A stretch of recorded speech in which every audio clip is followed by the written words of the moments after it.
Welcome to Reimagine Communication. This is an unfolding dialogue between Liv Larson and Kay Rung. For 3 decades, they have explored nonviolent communication, not only as a way to navigate conflict, but as a doorway into something larger. What it means to be human, together.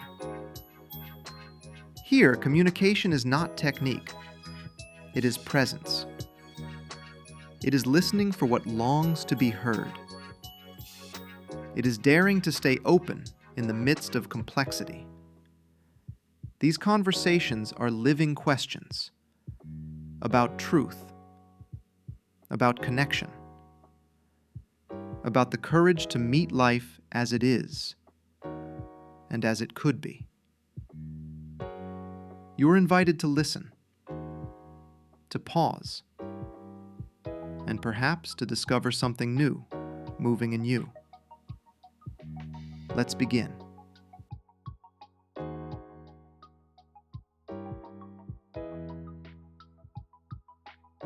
Hi, Liv. I thought we'll have a conversation about nonviolent communication and development. And I know that you have thought a lot about how NVC came about, like in what context was it created by Marshall? And I think that's a really good start to kind of put NVC and how it came about in that context. So yeah. So I wonder, are you willing to share your understanding of how did it come about, and what questions or what problems did Marshall want to solve or balance with NVC? Yeah, I'm willing to share that how I see it, and it's always it's always some nervousness in talking about your translation of someone else's work or someone else's opinions or motivations, because also maybe because I so highly value Marshall's work and his passion and the way he tried to bring something about that then later came to be so important for people. So it's like some nervousness in saying yes to what you're suggesting. Yeah, I get that, and maybe as a reminder that we're doing, or I'm asking this question um, out of care, because I'm guessing we all interpret what we understand, but for this conversation, it kind of gives us um, we become more clear, I think. Uh, and for the listeners, I think it's going to be easier if they have the same kind of view for this conversation, or at least they can take part of the historical view, so to say. Because I'm assuming that if someone would create a communication model like NVC today, it would be a little bit different because the world have changed, and a lot of things have changed. So yeah. So Yeah, and but the yeah. discourse around human beings has changed. The ideas of what help people and what doesn't, what connects people and what doesn't. Some of that has changed, and I think so in that light, it's really worthwhile to look at NBC as part of a, 50, 70-year-old process. I don't know, like depending on where you would say Marshall started it, because in different books and different texts, it says he started in the 60s or he started it in the 70s and so on. And I'm guessing that he started it way back when he was going through different things, becoming more and more aware of some of the things that was going on in the senses in psychology, for example, with diagnosis being kind of getting in the way for seeing humans, and that he was very adamant about that he was worried about when we communicate certain diagnosis, then we will kind of box that person. And then many of us now in the time of uh, HD, ADHD, we are kind of, many people have said, whoa, it was such a relief to get this diagnosis. I feel acceptance for myself. I notice it's not something wrong with my head. It's not something wrong with me. It's just like my physical condition makes me do things in certain ways, or have a hard time doing certain things. So then the diagnosis can become life-serving, and if you use Marshall's language. So I think he was very, very clear on he didn't want diagnosis analysis, and he had a good reason for it back then, but it would be different now. So that's one thing. Mm-hmm. So what else, like historically, what else, what of the context where Marshall was starting with nonviolent communication is good for us to kind of be aware of? Well, he was also a child of his time in the sense of that, after the Second World War, we became increasingly aware of the world became increasingly aware of the atrocities during the Second World War in the name of this race is above this other race. And how we kind of became very alert to the problem that this brought, that we could claim that someone else was a higher human. And then every method, everything that was constructed at that time was very clearly focused on the universality, the sameness, that stretched over the borders of race, color, culture, but that there was something common in humans. Uh, that became super popular and super important for the healing to happen, I would say. And I think it would be slightly different nowadays. And I don't mean that in a cynical way. I mean that in a maybe more true way when it comes to, for example, bringing in science. In what way are we actually universally same, and in what way are we actually different? Yeah, and but that also sounds like that there's a risk that we throw out um, hierarchies, and we throw out or get rid of uh, enjoying the differences that we Mm. have for the fear of of of what happened during the Second World War. So, Yeah.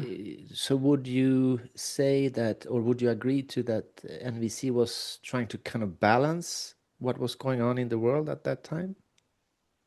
I think Marshall was maybe not being aware of it, but he certainly focused on something that he hoped would bring healing and connection, and not in the healing sense of that there's something wrong with us. He was very clear on he didn't want us to believe that there was something wrong with us, which healing sometimes implies. I need to heal, because I'm broken. And every time he had what he called like a healing session, he'd bring that up and say, I want you to first look at what it means to heal. Does it mean to come from what was bad to what was good? Or is it to see more, see broader, see wider, have more perspectives of the whole situation? And he was super strong at doing that. Uh, Doing these kind of role plays that he called healing role plays, and that didn't come from that there was something wrong with someone. Yeah, I remember quite a few of them. They were kind of life changing in the sense that it changed my view on a situation or on myself or on the so-called enemy. Yeah. So that was great. Um, so is there anything else, like looking back historically, that we want to be aware of? Because I'm stacking questions in my head just from this short introduction that you're making. Well, I would say what would be different if there was an NVC model done now. I would hope and I would think that it would do even more of part work. So Marshall suggested the chooser, inner critic, inner chooser process, which is like s- separating two parts of ourselves, the one that makes the choice, the one that judges the choice. And then we have regrets and we have learning and so on. And I would I would assume that we would have more of those processes of inner part work. Uh, and I think that was also colored by the time where Marshall did this, where it was uh, a lot of people warned for doing like part work because it would make you schizophrenic or it would make you lose center. It would like be dangerous to talk about yourself as parts or voices inside, which probably was a good thing at a time, like not inviting that when we were not ready for that. But now I think we are much more. We are ready to see our projections. I don't think Marshall would complain about us seeing more or that we put our darkness outside on someone else. We we see that they are in certain ways and denying that we are the same. So I think I would guess that there would be more kind of light focus on that as well. So that would be like then that would be helping an NVC practitioner to take more responsibility, even more than NVC invites us, because we can kind of integrate more of our parts, so to say, and also Yeah, the like word, the darkness that we put out because it's uncomfortable to acknowledge our own yeah. darkness at times. Yeah, what comes to me when you say that is the word humble. It kind of humbles you to see your own projections. And humbleness and empathy goes hand in hand, if you ask me. Empathy that what comes from I see something you don't see. I am more wise than you. It's not usually as warm as we need empathy to be. But when I can recognize that, oh, I sometimes also do what I see you struggle with, that kind of humbleness brings warmth and empathy to another place. So I'm all for seeing kind of how we project things so that we can stay more in the present moment with someone when we are asked to do so. So why do you think that the projection part was not so much in NVC historically? Like I hear the parts work, but projections is not only parts work. It's like being more aware of uh, oneself and how we think and how we judge and how we feel about things. Like I would always say that there is, and I don't haven't thought much about this, but it's almost like there are two kinds of projection work. One is kind of clinical psychological projections, the sense of that we can do that methodologically, like seeing the projection. It's almost like an analysis, a cold kind of carving out parts that we look at one by one. And what I mean with projections is like in the moment when I judge you as messy, I take a breath and I realize, it's so good to have someone that is a little bit messy around me because I'm the messiest person I know. And then I can come down to, okay, uh, it, I don't want to blame you for doing certain things because it might as well be me. So it's another kind of in the moment projection work that, of course, is not accessible for us most of the time because we're rushed or we're on our way to do things. So it's not the clinical kind of projection I'm talking about, but it's the Certain kind of projecting out. awareness. Yeah, and projecting out our darkness and even our good stuff. I mean, we have we also project the good, like you're the most wonderful person in the world, or you're like that, I can never become like that. So we're also putting these kind of images out to become so we become idolizing. And we don't see that in ourselves then. That Yeah, is the projection kind of. yeah. Yeah. But is there something you see that I haven't covered around because you've been as long as me in NVC groups? What would you imagine that if Marshall would have been around now? What would he have stressed differently, maybe, or what do you see that he did differently? Well, I already when he was around, I heard him worry about gangs and the NVC gangs, like people who get together and how we behave, kind of, and how we do things. He was he didn't want NVC to be like just for personal development for my own sake. He wanted to kind of he wanted people to use it to be like active citizens of the world, and and while we learn about ourselves, that we also make the world a better place for not only ourselves but for others. So with that in mind, I think most people are doing NVC to kind of focus on themselves.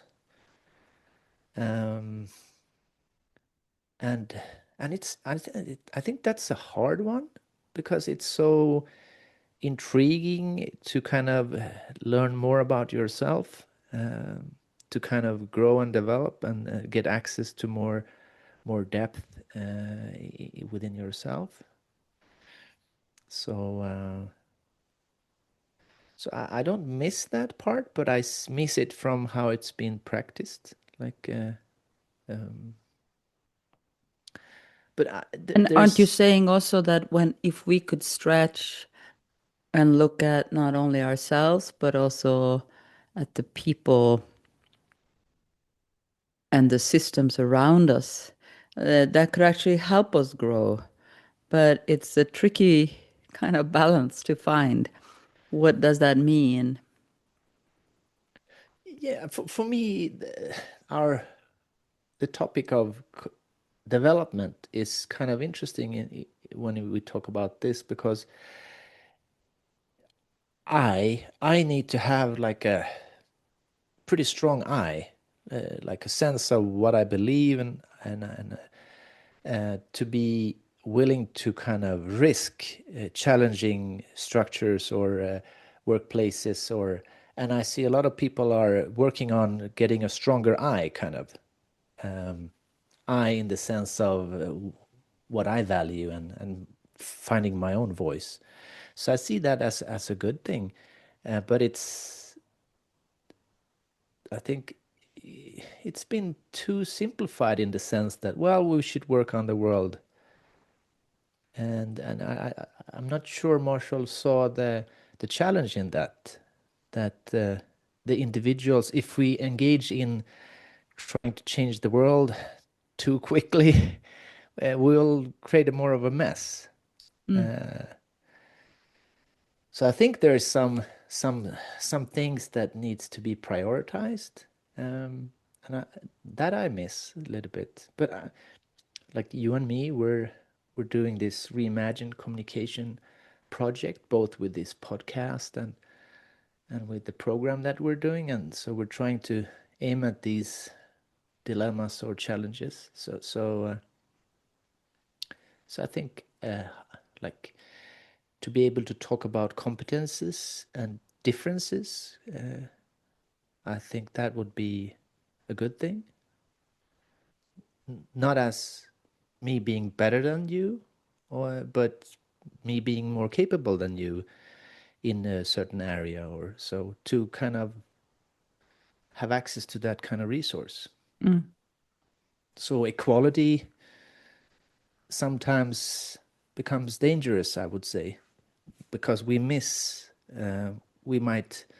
put a person in a role that they are not able to do, and then everyone suffers. Or Including that person. exactly, and sometimes we don't put the right person on the right job because we don't maybe see or want to kind of make those distinctions. So I think that is a thing that could be done more. Yeah, and that brings me back to something in NVC, how it looked from the start with a clear differentiation between, or not from the start, maybe even, because it developed as Marshall went along with it, but the differentiation between needs and strategies that sometimes in NVC groups becomes like needs are better than strategies. We need to stay with the needs and not go for the strategies. And we kind of miss out on the opportunities to have strategies that meets needs because we're so interested in hearing needs that we're not acting to meet the needs with the strategies. Because I'm guessing also the pain that many of us have had when we come into NVC of not being heard, not being fully kind of held by someone, and then we meet NBC and we are heard. Finally, someone gets us with this empathy, with this embrace of full understanding. And then we become almost addicted to that in a sweet way. But if that addiction leads to us saying, well, we're not going to focus on strategies, we will not do the social change work that Marshall so much wanted us to do. We will only stay with the the individual parts. So, in one hand, in one period of our personal development, it's really, really helpful to kind of let go of fixing or let go of giving advice and just staying with and asking others to do the same. And then there's that moment when we say, okay, now I get it. I can have both. I can have that. I can have that being heard, and I can have action. I can have activities that would actually meet the needs. But this is I think it's a developmental process where it's almost like we need to go through the aversion towards fixing advice, strategies, so that we fully kind of embrace that empathy. But it can really, really painful for people around us. Yeah, it's but when you mention the developmental stages, or that things we need to kind of do, it's pretty obvious, having studied NVC for like 30 years, that looking back, I can see periods of my learning, and they always have this element of exaggeration, like doing something too much, and then that kind of helps me to become aware.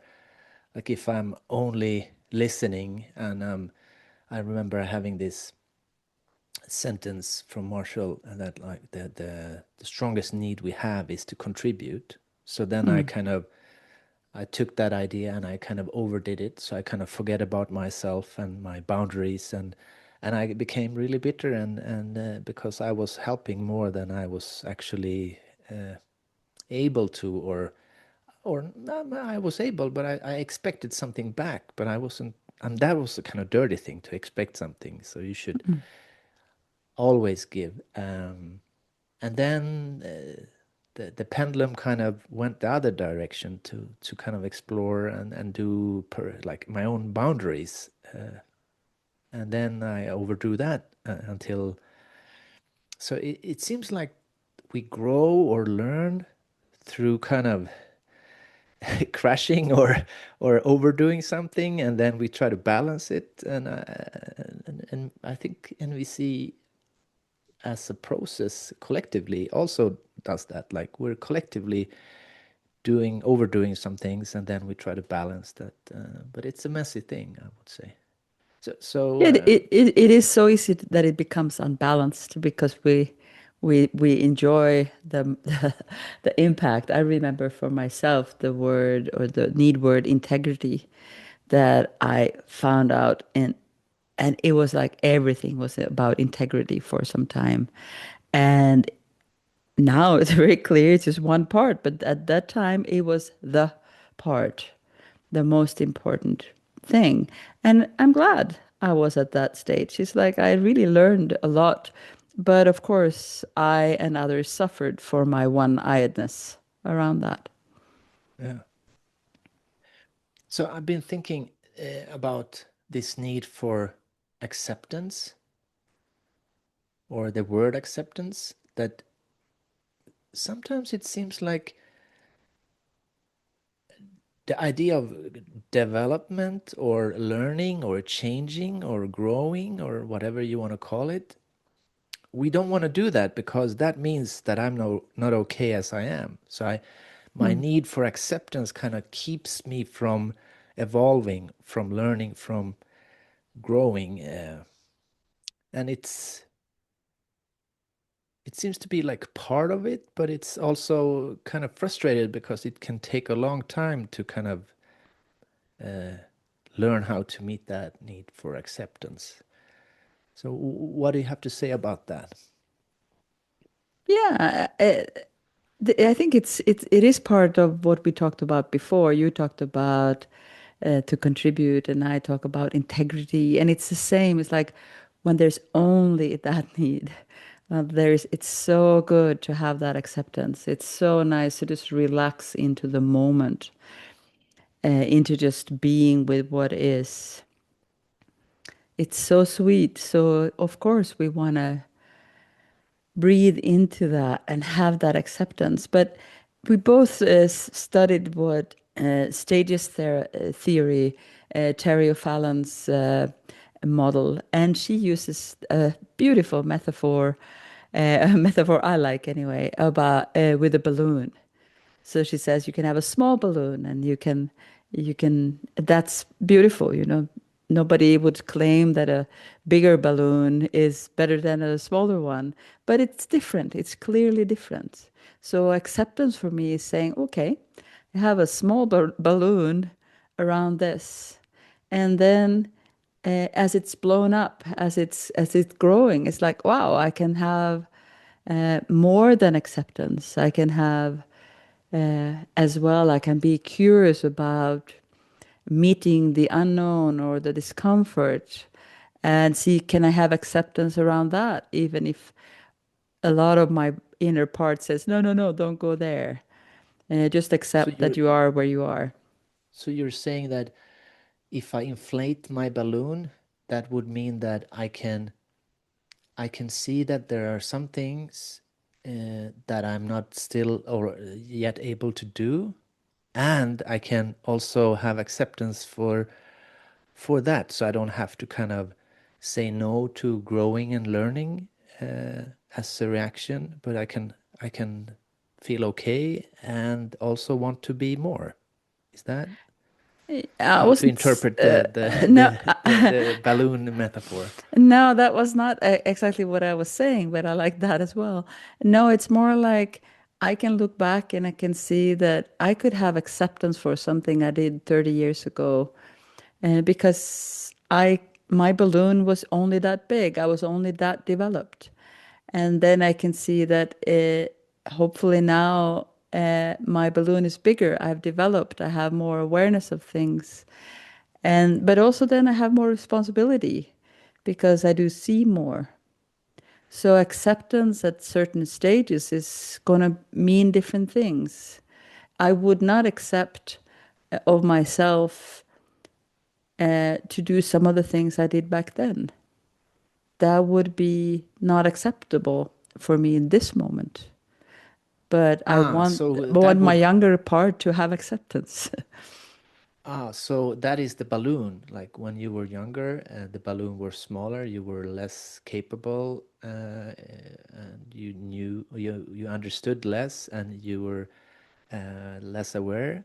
Yeah, So at that moment, that's different from now, and you want to kind of be aware of that.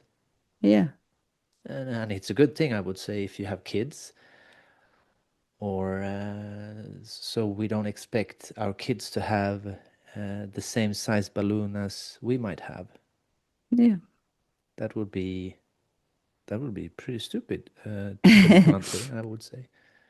But as we talk about this too, it's like in NVC we have this concept of power over or power with or domination systems.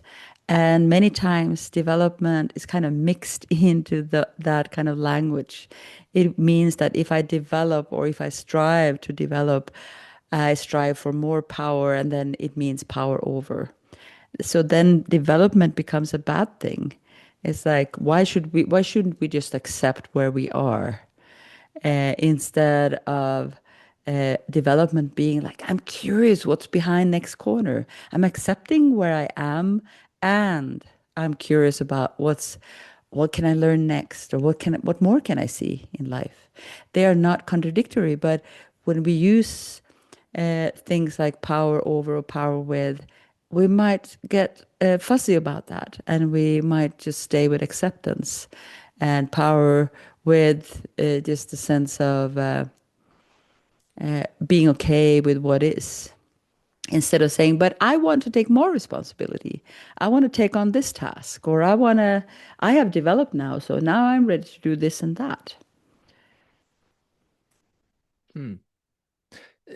But it's also so how we relate or how we interpret the word power, of course, makes a huge difference if it make Mm, power bad or good, or part of life, or but then I'm thinking of time, um, time as like there are some people in my life who, whenever we meet, the only thing we talk about is the past.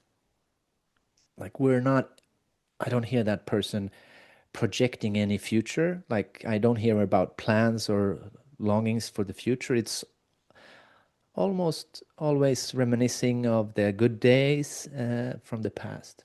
And then I have some other friends who don't talk about the past. They only project the future and their goals and what they want to accomplish. And I seldom have this sense that we're in the present moment together. That like connecting is hard in that sense. In the moment, we can connect about the past or the future. And then there's these little bit irritating people who only want to be in the present moment, and you can't talk about the past and you can't talk about the future. And then there's these lovely people, and lovely, I mean, it's easy to be around them because you can kind of move in the past and enjoy the past, and also create a future and dream about a future, and you can stay in the moment. So for me, that is part of development as well, like how I relate to time and how I navigate. Um, and it seems like it's connected in some way with all these things. Like if I reject the future, maybe I've been working towards goals and been burned out and all those things. And now I just want to be in the present moment because I discovered the beauty of it. mm, So that's like part of the learning. But then for everyone else around them, the future is still something we can project, and the past is something we can. So yeah. So that was just thinking loud. So do you have some thoughts about time and development, and something that you want to add to this kind of. Well, just as you say it, it's very clear that when we talk about observations, we talked about something that we saw. Usually, it's not something that is happening now. And then we talk about feelings and needs, and we're trying to catch some words about what's going on right now. And then, of course, that request will be projected into the future. It will all be together. It's not like there need to be separation between the past, the now, and the future. Again, I'm kind of in awe of how Marshall put this together as something that could actually bring us to that awareness of time if we use it in that way. If we don't say, well, it's only need that counts. But we're actually wanting the context to matter, the dreams to matter, the future hopes to matter. So So yeah, you're saying that you see how the past, the present, and the future is kind of built into the NVC process. But then my question is, so our conclusion would be, so if I don't know how to navigate the past, the present, and the future, I won't be able to do the NVC process in its wholeness. I will do parts of it. yeah. Do you see it the same way? Yeah, and you and I have been exploring observations the last week around what different observations can actually bring. If I bring like an observation about one thing that one person has done, or if I bring observations about patterns of what our whole group seems to be doing, or well, if we do observations, we also do different things that will affect the future and that will affect the moment, the moment of now, if we get into a fight or if we get into coherence. And if we're going to work on our goals where hopefully more needs are met in the future than now. Yeah, I think I haven't seen it that clearly as when we're talking now, how it also links them, that they are not separate, that the past, the now, and the future is not separate. They are part of one whole One continuum, process. you could say. Yeah, yeah. Yeah, and the way you put it just a moment ago, like, so the observation is the past, and the feeling and need is in the present, and the requesting is projecting your future. It sounds simple, but then when you add that piece, it's like, well, with a certain kind of awareness, I can be aware of the past, the present, and the future with the observation. But that's a couple of weeks of exploration, so we won't do that in this conversation. No, everyone that is part of our Reimagine program will take part of it. So I'm glad that there's a little group that we go deeper with anyway. Yeah. So I would like to end for today by saying that this podcast is Liv, yours, and mine contribution or exploration to going deeper, or to kind of update nonviolent communication, how we learn it, or what it is, or what it could be. But we also do some programs, and we just announced the Cracking the Communication Code program that starts in March. And that's mainly aimed for people who have a lot of practice and maybe are certified or wanting to become certified, or working with mediation or conflict resolution. And then we have the other programs that we also do. Yeah, so I just wanted to let you as a listener know how you can kind of, if this podcast is not enough, you know how you can reach us, and in the information about the this episode, you'll find links if you want to explore more how to work with us. Anything you want to add, Lee, before we say good evening or good night or good morning, depending on where we are? I am just wanting to say that there is so much we have not said. There is like, it feels like we're scratching on the surface in a good way. Like I'm getting more curious about things like one thing that came to mind now is authenticity. And I think we should have an episode around authenticity. What does it mean? And when does it become a trap? And when does it become a help? That's what comes up for me, that this podcast is way too short to cover all the things, but we have more episodes, so Yeah. We don't have a schedule. It's not every week, it's not every once, but if you, what do you call it? If you kind of prescribe to the podcast in your podcast listener, you'll notice when new episodes come out. Yeah. So let's take those final words, Liv, that everything can be a trap and everything can be a key, just to know when to use what. All right. Thanks for today's conversation, Liv. thank you. Lovely. Thank you for joining us in this conversation with Liv Larson and Kay Rung. If you want to explore more of their work, upcoming trainings, or dive deeper into nonviolent communication, you'll find resources at www.frirelive.com.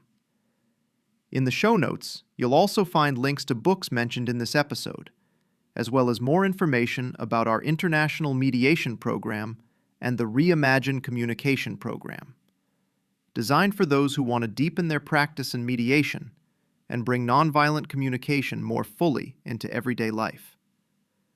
Thanks for listening. And until next time, stay curious, stay connected.